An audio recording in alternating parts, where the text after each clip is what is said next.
Es gibt ihn noch, den Traum vom Fliegen.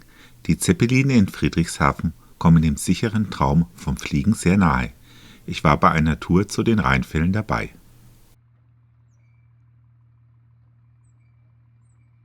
Der Flug beginnt am Flughafen Friedrichshafen.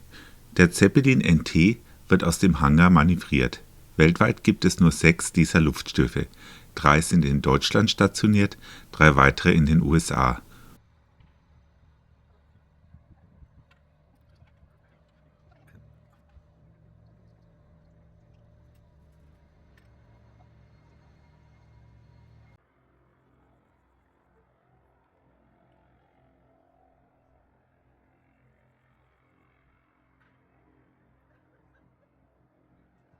Vor dem Boarding erfolgt die Sicherheitsunterweisung, das Anlegen der Westen und der Hinweis, dass Handys während Start und Landung im Flugmodus sein müssen.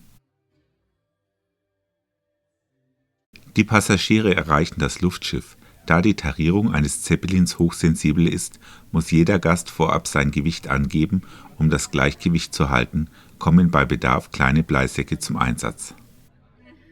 Die Gondel ist exklusiv, es gibt lediglich 14 Sitze. An Bord wird kostenlos Wasser gereicht und für den Notfall steht eine Bordtoilette zur Verfügung. Das Öffnen der Türen wird ausschließlich vom Personal übernommen. Der Zeppelin NT steigt mit Motorkraft. Anders als klassische Ballone nutzt er seine schwenkbaren Triebwerke, um dynamischen Auftrieb zu erzeugen. Beim Blick zurück auf die Hallen wird die Dimension der Werft deutlich. Wer spontan mitfliegen möchte, kann vor Ort nach Resttickets fragen, auch wenn die meisten Flüge meist lange im Voraus ausgebucht sind.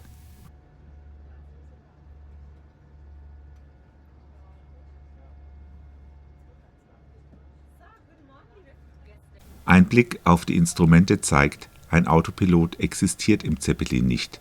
Die Piloten müssen das Luftschiff permanent manuell steuern.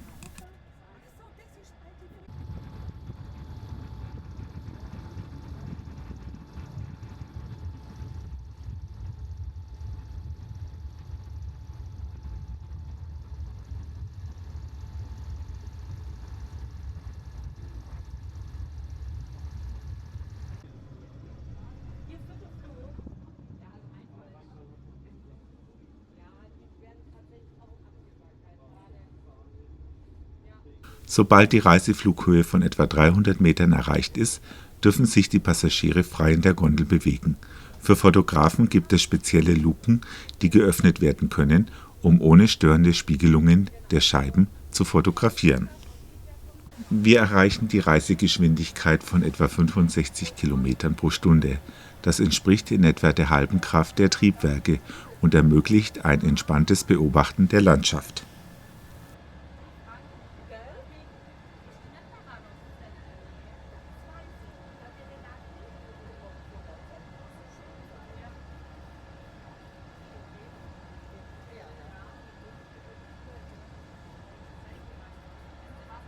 Über dem Hafen von Konstanz empfiehlt es sich, Halteriemen für Kameras und Handys zu nutzen, besonders wenn man an den offenen Luken fotografiert.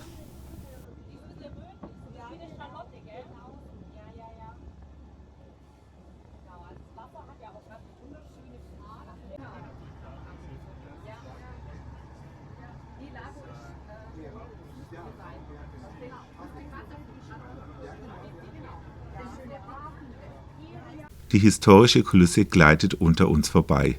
Die geringe Flughöhe erlaubt es, Details am Boden fast wie einen Fußgänger wahrzunehmen.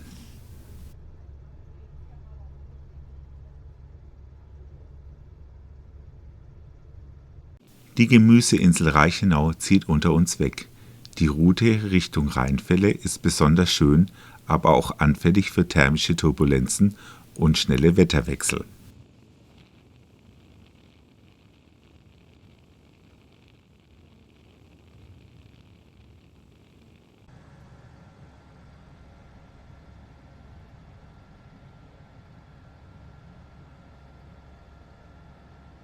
Die entspannte Atmosphäre an Bord wird durch den Service unterstützt. Das Personal achtet darauf, dass sich die Gäste gleichmäßig verteilen. Der Schatten auf dem Untersee ist ein ständiger Begleiter. Er verdeutlicht die ruhige, aber stetige Fahrt über das Wasser.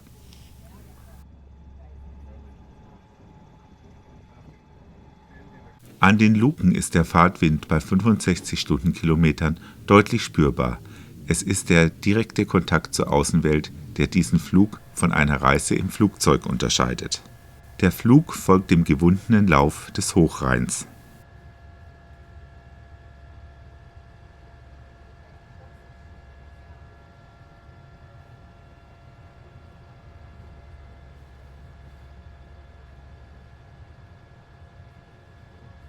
Die mittelalterliche Architektur von Stein am Rhein ist aus 300 Meter Höhe gut zu erkennen.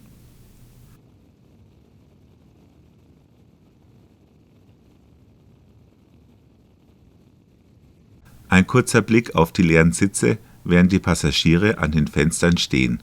Komfort und Aussicht stehen hier im Vordergrund.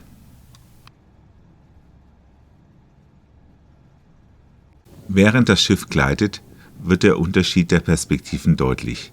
Der Zeppelin ist wirklich die Königsdisziplin in der Luft.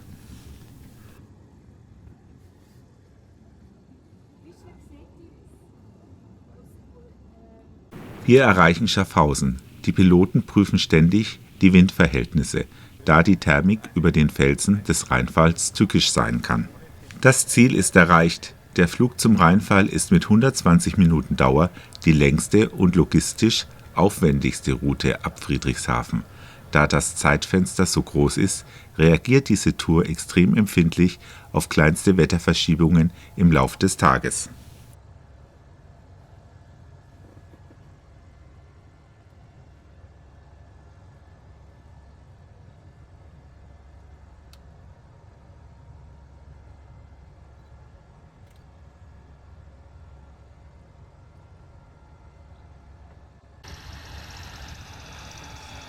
Im Becken des Rheinfalls wirken die Boote winzig. Der Zeppelin verharrt fast über der Szenerie.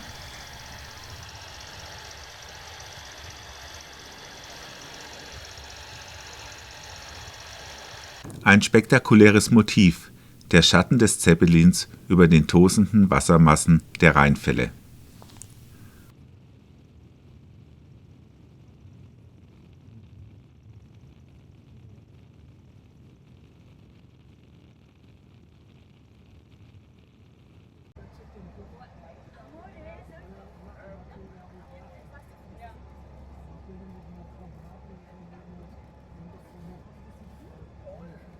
Auf dem Rückweg passieren wir einen wunderbar blauen künstlichen Baggersee.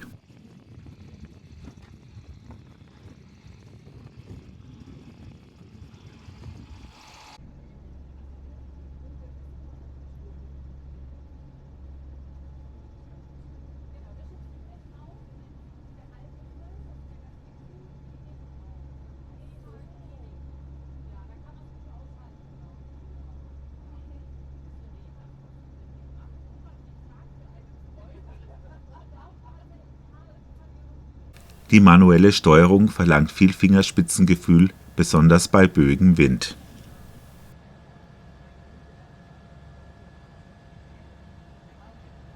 Jede Bewegung des Piloten wird direkt auf die Triebwerke übertragen, ein fliegendes Präzisionshandwerk.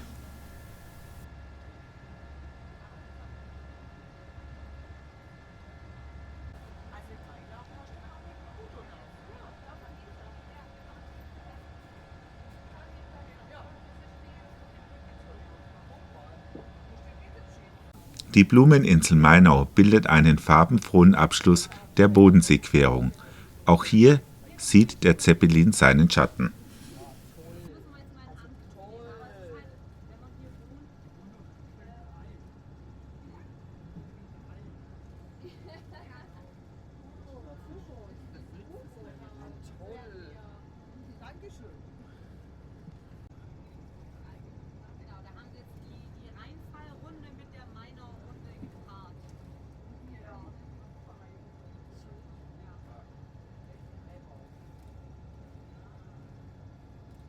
Die Weinberge von Meersburg signalisieren, dass wir uns bald wieder dem Zielflughafen nähern.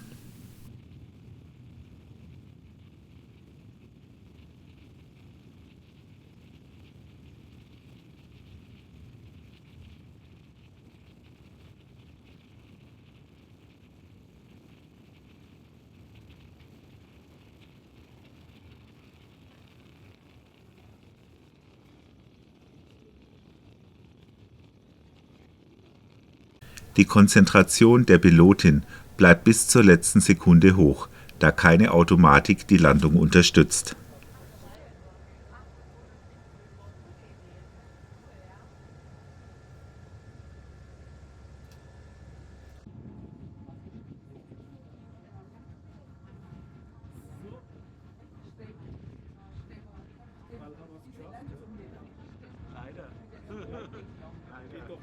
Die Begegnung mit einem der anderen 5 weltweit existierenden Zeppelins ist ein seltener Glücksfall.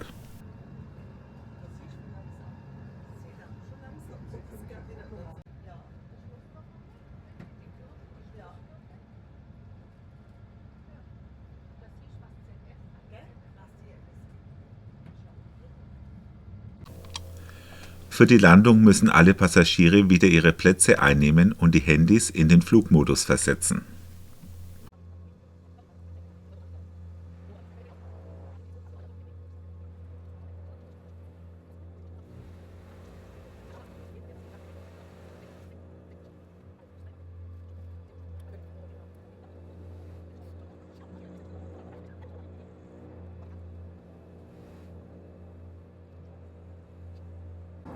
Bleib sitzen, sitzen.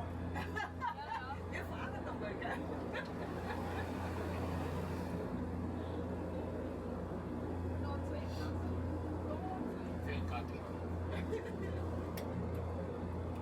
Wieder am Boden erfolgt der fliegende Wechsel. Hier findet ein fliegender Passagierwechsel statt, um den Auftrieb stabil zu halten. Steigen immer 2 Personen aus und 2 neue sofort zu.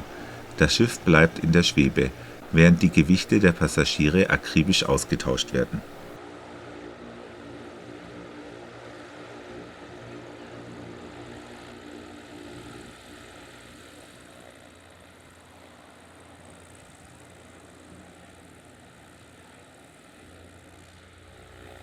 Nach dem Halt am Mastfahrzeug hebt der Zeppelin sofort wieder ab.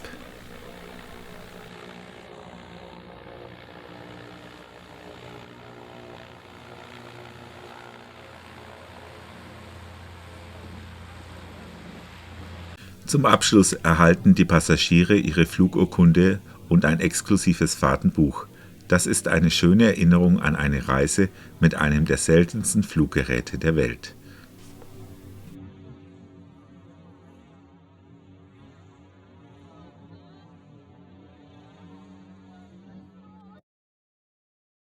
Danke fürs Zusehen.